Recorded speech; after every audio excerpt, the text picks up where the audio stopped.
سردی کیوں ہوتی ہے؟ مسلم شریف کی حدیث پاک ہے، میرے آقا صلی اللہ علیہ وسلم فرماتے ہیں کہ گرمی کی تیزی دوزخ کی بھڑک سے آگ نے، فائر نے اللہ تبارک و تعالیٰ سے شکایت کی اور کہا یا رب میرے باز نے باز کو کھا ڈالا۔ اللہ تبارک و تعالیٰ نے دوزخ کو 2 سانس لینے کی اجازت دی۔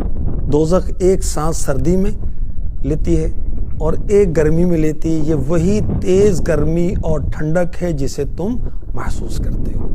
اور مفتی احمد یار خان نعیمی رحمۃ اللہ تعالی علیہ نے اس حدیث کی شرح میں فرمایا، دوزخ جب اوپر کو سانس لیتا ہے تو دنیا میں سردی کا زور ہوتا ہے، اور دوزخ جب نیچے کو سانس چھوڑتا ہے تو گرمی کی شدت ہوتی ہے۔